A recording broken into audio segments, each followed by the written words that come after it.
The turkey red baseball card that could inspire 10,000 stories. If I'm being completely honest, most of the pre-war baseball cards leave me colder than a municipal stadium on opening day. I think I know why too. The players have no life in my memory. Most of the guys who appeared on cards after World War II were at least alive at some point since I've been born, and I've seen a good hunk of them either play in person or on television. At the very least, I've probably read an interview with them or heard a secondhand story about them. But man, those players who hung up their spikes before 1941 might as well be Plato or Ben Franklin. I know some of them were awesome and others were true characters, but I don't have any personal evidence of that. Don't get me wrong, I'd love to own a T206 Hannes Wagner or a full box of gaudy beauties.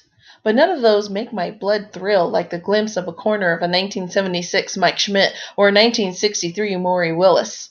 Those guys are part of my sports story. In the mood for history.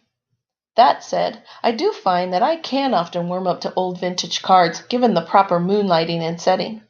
In particular, when I read a great old book like The Glory of Their Times, or when I've been hitting the antique shop circuit. The dusty cardboards from 70, 120 years ago, they start to pull at me. Because even though I don't know that much about all the players, I do know plenty about the big names in the game. And it's getting easier all the time to find information on the internet about most players who've ever trotted the major league field. So yeah, there is a certain mystique to holding a 1909 tobacco card in your greasy little fingers, even if it's slathered in lucite and does not depict the Honorable Hannes. And the gum cards that checked in before World War II are some of the most colorful in history of the hobby. Who wouldn't want to add some nice gaudies or play balls to their collection?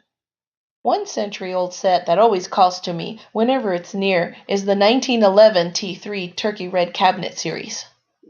A big turkey. Another tobacco issue. The Turkey Reds were larger than their T206 cousins, checking in at a huge 5 3/4 inches by 8 inches, and printed on heavy cardboard stock. Each card showcases a hand-painted print of a player in question, surrounded by a thick gray-brown border. The player's name is included on a gold plaque along the bottom of the border. These are some of the most gorgeous cards ever produced, and many of the images are downright iconic. That shot of Ty Cobb standing with his bat just off his shoulder and staring at you with that misty Bennett Park, I think, looming in the background is one of the best baseball images of all time. But the Turkey Red set wasn't just about individual players. It also featured a handful of more generic action shots. Among my favorite cards of all time is card number 46, Safe at Third. This landscape masterpiece shows a New York Giants player sliding into the shins of a Pittsburgh Pirates third baseman, both enveloped in a cloud of dust which appears to be carrying the ball along with it. Who are they, and what did they do? I don't know who these players are, though the Pittsburgh third baseman during the era was Bobby Bryan, so there's a good chance he's manning the hot corner on this card. What really intrigues me is the background.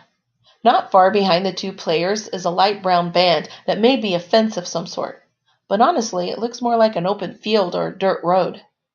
Beyond that is the dark and gritty skyline, replete with smokestacks, blurry city dwellings, and even a hint of a crucifix emerging from the shadows. My first impression is that we're looking at the hard life neighborhoods near Pittsburgh Forbes Field, and there are some photos from the time that might fit that idea. The uniforms of the players, however, suggest that the game is in New York. Maybe what we're seeing, then, is Manhattan around one of the old polo grounds. Whichever park it is, there are tens of thousands of personal stories lurking just behind the men playing baseball in the colorful foreground of card number 46. What did they do for a living?